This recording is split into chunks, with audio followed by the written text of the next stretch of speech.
ഞാൻ പറയുന്നത് ഒരു സഖ്യ സർക്കാർ അധികാരത്തിലെത്തിയേക്കാം എന്നുള്ളതാണ്. എൻ്റെ പ്രധാനപ്പെട്ട ക്വസ്റ്റ്യൻ അതല്ല. അങ്ങനെ ഒരു സർക്കാരിന് നേതൃത്വം കൊടുക്കാൻ പ്രധാനമന്ത്രി നരേന്ദ്രമോദി തയ്യാറാവുമോ നിഷാദ്? അതാണല്ലോ ഏറ്റവും വലിയ കാര്യം. ഒരു സഖ്യ സർക്കാരിനെ, അതായത് കോംപ്രമൈസ് ചെയ്തുകൊണ്ട്. നോക്കൂ, ഇവിടെ 238 സീറ്റിലേക്ക് BJP ഒതുങ്ങി. 303 സീറ്റിൽ നിന്നാണ് 238 സീറ്റിലേക്ക് BJP ഒതുങ്ങിയെങ്കിൽ ഇപ്പോൾ ഈ കാണുന്ന 297 സീറ്റ് എന്ന ടാലി ഉണ്ടാക്കാൻ BJPയെ സഹായിക്കുന്നത് സഖ്യകക്ഷികളാണ്.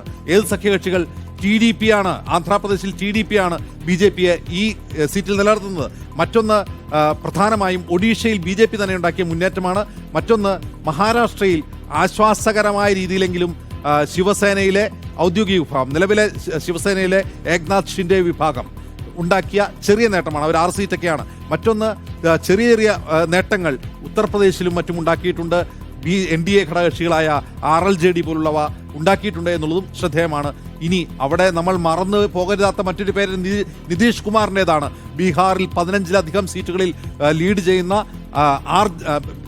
JDU എന്ന പാർട്ടി കൂടിയാണ് 297 എന്ന ടാലിയിലേക്ക് BJPയെ, NDAയെ ആശ്വാസകരമായൊരു നിലയിലേക്ക് എത്തിക്കുന്നത്. അതായത് സഖ്യകക്ഷികളുടെ സൗമനസ്യമില്ലെങ്കിൽ, സഖ്യകക്ഷികളുടെ സഹകരണമില്ലെങ്കിൽ ഒറ്റയ്ക്ക് ഭൂരിപക്ഷം ഉണ്ടാക്കാൻ BJP കഴിയില്ല.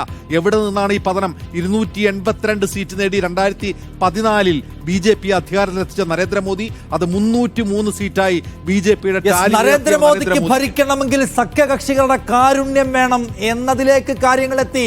ഒറ്റയ്ക്ക് ഭൂരിപക്ഷം ഉണ്ടായിരുന്ന 2014, ഒറ്റയ്ക്ക് ഭൂരിപക്ഷം ഉണ്ടായിരുന്ന 2019, ആ കാലം ഓർമ്മയാവുകയാണോ എന്നതാണ് ചോദ്യം.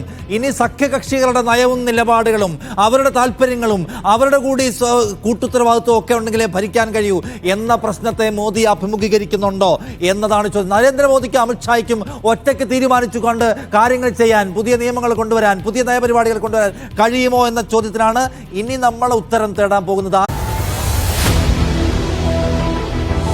എണ്ണിപ്പറയും ഓരോ വോട്ടും.